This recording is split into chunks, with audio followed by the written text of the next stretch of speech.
Chatterbox. Hello, welcome to Chatterbox. My name is Kwame, and I am a freshman at the School of the Arts. My name's Riley, and I'm a junior at the School of the Arts. My name's Nikki. I'm also a freshman at the School of the Arts. Here we have is Nate Bowling, the Washington State Teacher of the Year. Are you also the National Teacher of the Year? I can't tell. Oh. So I was named State Teacher of the Year this fall, and on April 30th, I'm headed to Washington, D.C., and the President's going to name the National Teacher of the Year in Washington, D.C. at the White House. Cool. Yeah. So what was it like getting to travel around the state and talk to future teachers and community groups about your teaching? It's been really interesting. I love the work that I do, but I don't think a lot of people understand how complicated the job of teaching is. A lot of people like pontificate and have opinions about teaching, but all their opinions are based on the fact they were students 20 or 30 years ago. And so since everyone was a student, they think they know about teaching, and oftentimes they don't. And so I've got to advocate about education policies, and I've got to talk about my teaching practice and my classroom context. And it's been really a great opportunity for me. I've traveled to California to speak and to New Orleans to speak, and it's been really great to tell the story of my students, my classroom, and my community. How has traveling around the world affected the way you teach?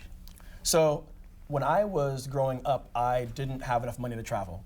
And so I kind of told myself this story that like traveling was something that other people did and it wasn't for me. And then when I was in graduate school, I decided that I definitely wanted to travel. And so I've traveled every school year during the summer. And so when you're away from America, you learn to appreciate America more. And then also you notice things about America that maybe are like gaps between what America tells itself and what America really is. And so it's been really fascinating for me. Like I've been to Colombia. And so like being a Black American in Colombia was a really interesting experience. Like the only thing they know about Black Americans is like Barack Obama, hip hop, and celebrities, right? And so like walking the streets of Colombia, they're like Black Americano. And that's like hilarious to me. I've been to Mexico, Dominican Republic. I've taught in China twice. I've been to Morocco during Ramadan, which is a fascinating experience. Like the entire nation just slows down during Ramadan. I've been to Spain, and I've interacted with people in Spain. And I think one of the most interesting experiences I've had traveling was visiting the Dominican Republic. The Dominican Republic is this beautiful island in the Caribbean, and it's this odd mix of, it feels like Mexico and like Southern Black culture are kind of like rolled together in this one little ball of awesomeness. And so I bring all those perspectives to my classroom and like all those ideas to the classroom. And so when you've been away from the United States and visited different places, like it allows you to see just kind of a different way and a different lens. Like the world's way larger than people think it is. Like think about how many of your friends never leave their neighborhood, never leave their school, right? Like forget about leaving like the city of Tacoma. Like think about like leaving America and just going someplace to the far side of the planet. Like it expands what you think is possible. And when I do, and that's allowed me in my teaching to talk about things that like, I'm able to make connections with students about things that are in our texts that are global, and also to take and bring context like beyond the walls of the classroom. And so like in my my human geography class, we're talking about religion. So I can put up slides of photos I've taken in Morocco. We're talking about language. I can talk about how I speak a little bit of Spanish and understand a little bit of Portuguese because they're both Romance languages. Like I have those cultural connections now that I wouldn't have if I didn't travel. Okay. Would you say that that is where you get your energy to be so enthusiastic about your teaching? No, like I feel like my energy for my teaching, and so I'm known to be a very energetic educator. And it's funny because like my actual persona is very low energy. Like I'm very calm, except unless we're watching soccer. I'm a very like calm person. My energy from teaching comes from like how important the work is. I understand like the importance of urban education in particular, and I understand that students who we don't reach in schools are lost. And so if I'm not able to convince a student to engage in the classroom and engage in our content, then the society has a plan for them. Students who aren't successful are stuck in menial wage labor jobs, minimum wage labor, and they're unhappy in life. And so like I grasp the importance of urban education, and so that's where my energy comes from. Like every day what I'm doing is the most important work happening in Tacoma. Tacoma is a really amazing city, but like it could be more amazing if we could transform parts of the city. And like the way you transform communities is through education. And so like I'm really passionate about that work. I believe that teaching is the most important thing that happens. Like before somebody was an app designer or a movie director or architect, they were a student in the classroom. And so like when I'm working in my classroom, I'm working with with my fellow citizens, I'm working with people who are gonna be police officers, people who are gonna be social workers. Like that's essential work. And so I love that work and I'm passionate about it. So how has being recognized as Washington Teacher of the Year affected your teaching and your students specifically? It's odd. So like I went into teaching. One of the reasons I like teaching is like I like the anonymity. I couldn't imagine doing sales or like doing politics where every day I was trying to convince somebody of something, right, and selling myself. What I love about teaching is basically I sell myself once at the beginning of the school year, and the students buy in. And once students buy in, like I have them, and we can do whatever. And so I like that about teaching. This is different, right? And so being recognized is taking me out of that context. So I went down to the Washington State Legislature and walked in a meeting full of the House Republicans and like talked about education philosophy and then like small talk for 20 minutes afterwards. And then did that same with Democrats.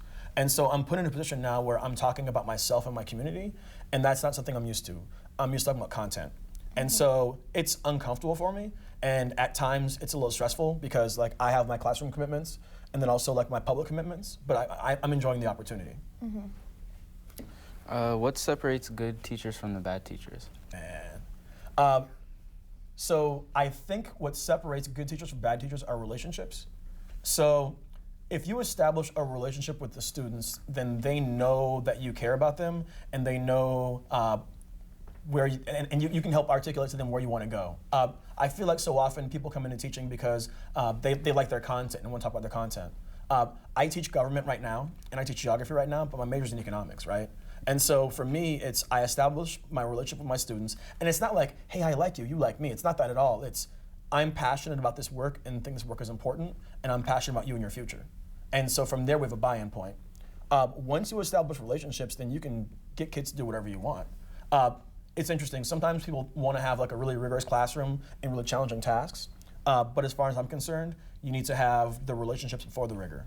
And so you have to establish like a caring environment in which we're all bought into the work, and then we can kind of do whatever.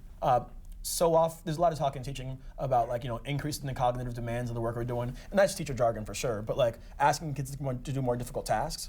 But like if a kid doesn't see the relevance of the task and doesn't see, and doesn't have like respect for you as a professional, then like they're not gonna do the work. People fall in love with people first and then content. And so there's a quote that teachers talk about a lot, and I hear it often, is that students buy into the teacher first and then the content, right? My classroom is a place where I'm trying to sell kids on like a brand, right? And if we can buy into brand bowling, I can teach you geography one year and teach you government the next, and it's seamless because you buy into brand bowling. And like that's the work, right? Like if teachers have a brand, have a style, establish a reputation rapport with students, at that point, then like learning can flourish. Like every one of you right now can sit here and think about, no names. You can think about a teacher who knows their stuff really well, but like doesn't communicate it that well, right? On the flip side, I'm guessing you've had a teacher who's not like an expert in the content, but they're really good at communicating information, right? And so it's the relationships. Like I build relationships with 14 to 18-year-olds and get them to do what I want them to do. And once you establish that, I don't know, if I had a couple years to study it, I could teach them algebra, right? Like it's about the relationships. I'm sure not all teachers start out as bad teachers, but how would one become a bad teacher? I was a bad teacher. So like I think we all start off as bad teachers and then we don't get better. I'll tell a story. When I was student teaching, I was at Jason Lee Middle School, and the kids were running me ragged. Like it was them and me and struggle. And I was going home every night and I was like, man, I'm bad at this because I was bad at this. And like the kids they did what they wanted. And I walked across the hallway and watched a lady over there her name's Ann Hawkins. And I sat in her classroom for about half an hour, and like I watched the same kids who weren't doing anything for me, and they were totally on point for her. And then I was like, oh man, like it's not the kids, it's me.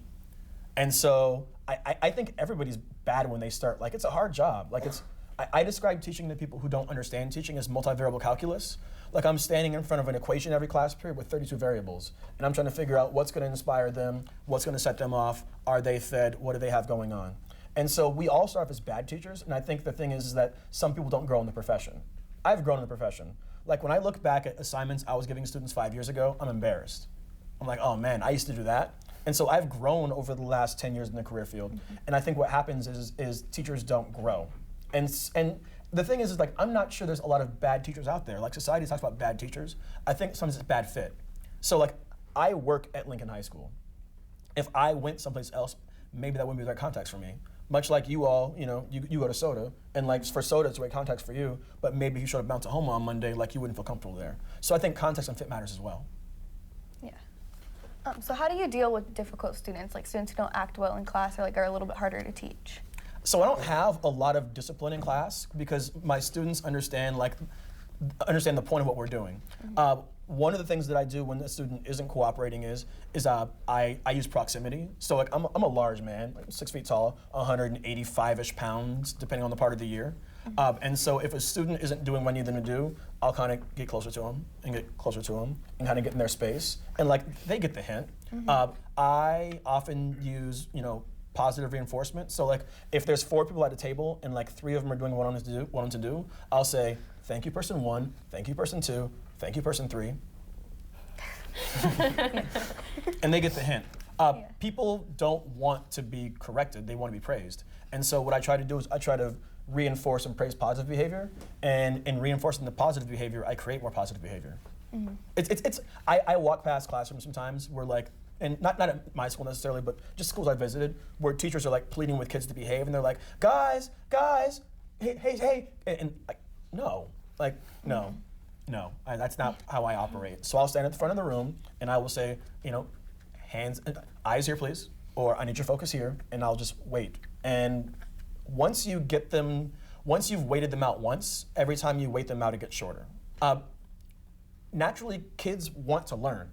Like they don't want to sit in a chaotic environment. Like they want to learn. And so if they understand that you have interesting information and you're presenting in an interesting way, then like they'll quiet down for you so you can teach. All right, what are the pros and cons to the teachers union? Wow, these questions are great. So I love being a part of my union, and I agree with my union on probably 85% of the issues. I know that as a union educator in Washington State, I make a higher salary. I know as a union educator in Washington State, I have collective bargaining rights. I know as a union educator in Washington State, I have a strong retirement plan. I also know that like I don't always agree with the union on education policy matters, but like that's okay. Like I don't agree 100% with anybody. Like ask my wife. And so like it's funny, like there's a lot of people out there who want to put unions at the center of the woes in education, but if you look at states that don't have heavy levels of unionization, like their results aren't any better. And so like the unions are the problem question, like thing in teaching, like I don't buy into it. There are really great teachers everywhere working with really needy populations everywhere, and like whether it's, I don't have a lot negative to say about my union because my union's a collection of people who care about kids and are trying to do the work. So like there's, 90,000 people in the WEA, which is the Washington State Union, and there's another 2,000 here in the Tacoma Association, and the vast majority of them, the vast majority, are really passionate, really caring adults who want to transform kids' lives. I'm pretty sure we all know that teachers don't really get paid very much as they should. For sure. And I was wondering if, like how much more should they be getting paid? So the thing is that like education's kind of unquantifiable. And so you can never really compensate an educator for the value that they create in society. Like somebody along the line like helped Jeff Bezos become interested in computer technology and logistics management, and thanks to that, Jeff Bezos has created a multi-billion-dollar empire. Like, how much compensation does that teacher deserve for that? I'm mourning right now. I'm wearing purple because Prince died yesterday. I have a friend whose mom was Prince's first grade teacher. And so what role did she play, if any, in helping Prince discover music? I think the thing about teaching is that teachers make a bargain with society, and we accept below market wages for the opportunity to be impactful in students' lives.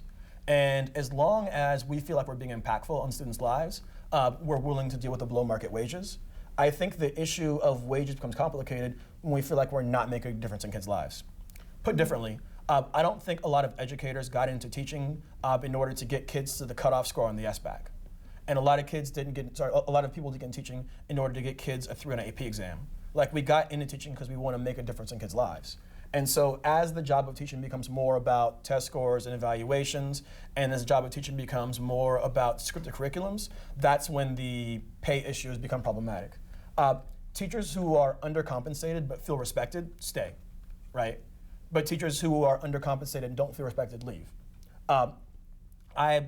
this probably shouldn't say this on camera, but oh well. I have some friends who work in Clover Park School District right now, which is our district next door, and like there's some issues happening in Clover Park's district, and there's an exodus of teachers. And like they're moving to Tacoma and to UP. They're not making much more money. It's not about the money, it's about the respect. And I think if teachers were felt like they were valued by society more, there would be less conversation about wages. Now, that's not me saying that wages don't deserve to be higher, right? Like I have a graduate degree in education and an undergraduate degree in economics, and I've been offered as Teacher of the Year a couple of job opportunities, and every single one of them would have increased my salary greatly, right? Like I've turned down a job opportunity that would have doubled my salary plus some because I love teaching and I love being in the classroom. So somewhere in between like the wage that I'm making right now and I don't know, $1 million is a really fair number, but like I'm not the one to argue what that number is. The other thing I'll say is that every teaching role is different. And so I think about, I have a friend who teaches in Central Washington. And so he has students who are graduating with degrees, graduating and wanting to go into mathematics. And so if you're a girl in Yakima and you go to UW and study math and end up with a degree in advanced mathematics, the world's your oyster, right? Like you can come teach anywhere, or you could go work in industry from Microsoft or go into engineering. And so if we're going to compete and want to hire those people, we have to offer competitive salaries. The government right now, like President Obama has an initiative called Computer Science for All. And like, I think that's a great idea. Like, yes, we need computer science classes in classrooms, particularly in our urban schools, because we need to close the tech gap. But who's gonna teach computer science for the salary that the district's offering right now? Like who with a degree in computer science who knows computer science is gonna teach for $34,000 or $45,000 a year? The answer is nobody. And so like teachers need to get paid more, but teachers need to get paid more across the board, but then also we need to look at ways that we can compensate people for their skills. So what was it like having the president of China come in and sit in on one of your classes? So I just have to say, just in general, I'm having a heck of a year, right? So in the fall, President Xi came to my classroom. In the summer before that, I went to the Women's World Cup in Canada. I went to China and taught after the Women's World Cup. I went to the U.S. Open, and now I'm going to meet President Obama and President Xi in the same like 9-month period. Like that's crazy. As a government teacher, it was a phenomenal experience. The president of China is a very, very compelling figure, and he came and he spoke to my students about China. And the thing that really stuck with me was he gave this analogy about understanding what China is and why people should enjoy and study China. And he said something like this. He said, if you want to see China 1,000 years ago, you should go visit Xi'an and see the terracotta warriors. If you want to see China 500 years ago, you should go to Beijing, go to the Forbidden City. And if you want to see the future, go to Shanghai. Right? And so like that has stuck with me ever since. China's a fascinating place, and like I remember when I was a kid sitting in Foss High School and Mr. Wolfram was teaching, and I remember like seeing the Terracotta Warriors, and in like 1997 seeing the handover of Hong Kong. And so my perception of China has always been this giant place with really wide streets, and then like millions of people riding around on bicycles. And so as China has developed economically, it's become a different place. So now it's millions of people on wide streets in cars and like choking traffic. But like, so for the president of China, who is probably the second most powerful person in the world, to come to Lincoln High School and talk to my students about why they should visit China and about the relationship that China and the US should have was a really, really awesome experience. And it was interesting because it happened at the beginning of the school year, and I was concerned that my students wouldn't understand the gravity of it and like how cool of an opportunity it was, but like they got it. And they were government kids. And so like they understood like the power of that moment. And so like when the president finished speaking, he wouldn't shake their hands. They all squealed like it was the Beatles. Like they got how big an opportunity that was. It was once in a lifetime. And so now I'm getting ready to go to the White House on May 3rd. And so like I'm having multiple once in a lifetime opportunities in the same year. And I'm just thankful for that. What are you going to ask Obama if you become National Teacher of the Year? Oh man. So if I become National Teacher of the Year, if I become National Teacher of the Year, I'm going to first invite President Obama to come guest lecture in my government class. And like the pitch goes like this. I slide up to him, I'm like, so Prez, Xi Jinping came in my classroom and I talked to my students about executive power. Are you gonna let him show up like that? When you come to Lincoln? Like this at the cell, right? Or I'm like, hey, President Obama, I'd love to have an ex-president come guest lecture in government class. Are you interested? That's plan A, right? plan B is to just like make a really innocuous reference to him playing Steph Curry in Connect Four. But like it's a really awesome idea that like I'm gonna meet the president of the United States. And so part of the thing is like, how do you plan for that moment? Like I feel kind of like a ham, honestly. Like, what am I gonna say to the president? Like you just have to live that moment. Like if you walk around trying to figure out and plan all your moments like that, then you're gonna be a nervous wreck. You just gotta live that moment. And so I'm gonna walk in, I'm gonna smile, gonna shake his hand, and I'm gonna just enjoy that moment. Like I grew up on 19th and M Street in Tacoma. And I grew up in a time in which, like, kids like me, the idea that I would be doing the things that I'm doing right now, like, that was a completely foreign concept. And so, like, I'm just enjoying this and just using this as much as I can to tell the story of my students and my school and my community. I was just about to ask, as a child or as a student, did you imagine yourself becoming a teacher or even Teacher of the Year? No, please. Well, nobody imagines themselves being Teacher of the Year. Like, it's just a huge honor. And like, I find the Teacher of the Year moniker to be funny because like I'm not the best teacher in Washington State. Like, I'm not the best teacher in my own house. Like, my wife's an amazing educator. I'm just the first among equals, and I'm just the chosen voice right now. But as far as like what I imagined for myself as a kid, no. Like, when I meet my old teachers, if they don't know already when they find out I'm a teacher, they're like, and I'm like, I know, like it's crazy. I was a student who was smart, but often bored. And when I was bored, I wouldn't do. And so like I kind of coasted through school and didn't achieve as well as I could have. And so what I try to do in my classroom is I try to be the kind of teacher that I wish I would have had, or the kind of teacher that wouldn't let me slide like I slid. And so when I was growing up, like the idea of being a teacher, like no way. Like I looked at Mrs. Anderson in 4th grade, and I'm like, she's grading all the time. I looked at Mrs. Robertson in 6th grade, and I was like, no, man, I couldn't imagine dealing with multiple me's in a room. Like that seems exhausting to me. I wanted to go into politics when I was younger, and then I realized that wasn't for me either. And so it's an accident that I ended up here, but I'm really glad that I ended up here. If you were the one who got to pick a Teacher of the Year from Washington, do you have an idea of who you would? Oh, for sure. Pick as So one? earlier on, I mentioned my friend Ann Hawkins, who's at Jason Lee. She's been at Jason Lee now for I think 12 years. And if you ask anybody who knows her, she has embedded herself in that community. Like she lives in the community. She rides her trike to school. Like she is an absolutely amazing educator. In my building at Lincoln High School, I work with some phenomenal people. I work with my wife. Like she's my Teacher of the Year, obviously. She teaches sophomores in AP English. There's a lady in my building named Leanne Love, and I think Leanne Love has been there since the 70s. And like she's still, right, like you all were like -20 in the 70s.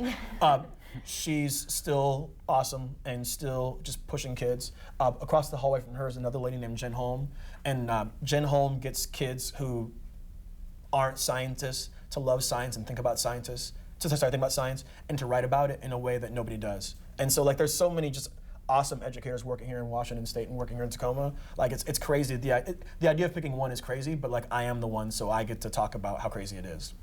Mm-hmm. How does the government contribute to the alienation of colored people? Dang, you're going straight for the questions, aren't you, man? So here's the thing, is in my classroom right now, we're studying civil rights and civil liberties. And one of the things that I really try to draw home to the students is that the entire civil rights movement didn't need to happen. We had a civil war, and after the Civil War, we passed 3 amendments. We passed the 13th Amendment, which ended slavery, 14th Amendment, which overturned Dred Scott and made all people who were born in the U.S. citizens, and then the 15th Amendment, which gave Black Americans the right to vote. If we actually abided by those 3 amendments, Martin Luther King Jr. would still be alive today. He'd be an 85-year-old pastor in the South, and he'd be fine, right? We shouldn't have needed bus boycotts. We shouldn't have needed all those things. We essentially had a 100-year lie that followed Reconstruction, where we said to African Americans, particularly in the South, on paper you're citizens, on paper you're equal, but in actuality you're not. One of my students mentioned this yesterday. Think about the idea if you're a black woman living in the South in say like 1960 and you go to vote, and you're told you can't vote because you can't pass a literacy test or you can't pay a poll tax or some other nonsense like that. That African American woman has 2 different amendments specifically targeting her saying that she can vote. The 15th Amendment says that blacks can vote, and the 19th Amendment says women can vote, but they're still denied the right to vote. That's insane. And so America hasn't lived up to that 100-year lie, and that's one of the issues that drives that drives a gap between people of color in the country. I would argue the 14th Amendment is the single most important and meaningful promise that any group of people has ever made to another, and we don't live up to it. And so, like, we talk in my classroom about, like, the founding of the country. Like, the founding of the country is we hold these truths to be self-evident that all men are created what? Equal. Endowed by their creator with certain inalienable rights, among them are life, liberty, and the pursuit of happiness. Right there. Were we all equal at the founding? No. Do we all have liberty at the founding? No. And so how do you have a nation that's based on that story that allows, like, disproportionate imprisonment to happen? How do you allow a nation that has that story to have stats like we have?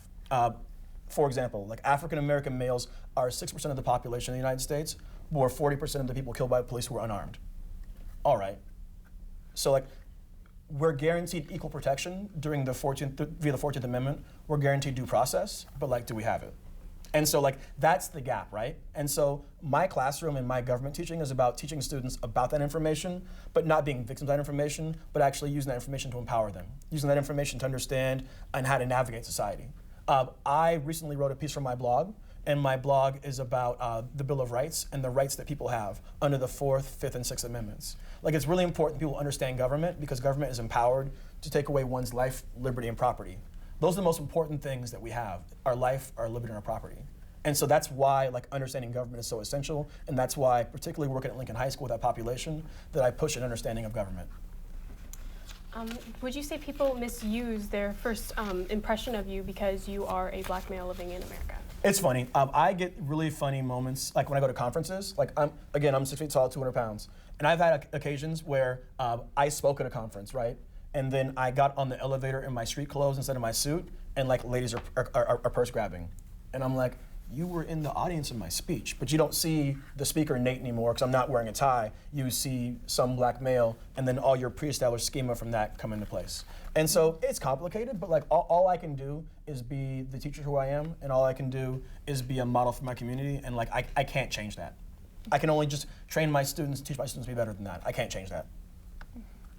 What is one thing you would say to future teachers to influence them to as well be good teachers in pursuit of, like, being a good teacher? I think the most important thing for teachers to understand, particularly in the beginning, is that if it's 1 or 2 kids who aren't getting it, then it's the 1 or 2 kids.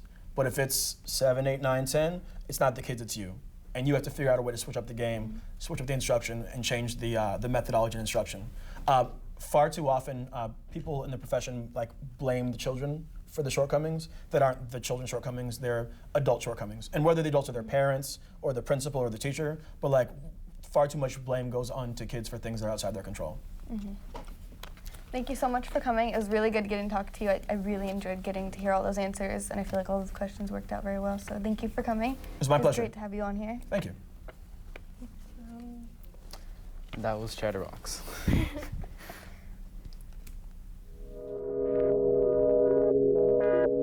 Chatterbox.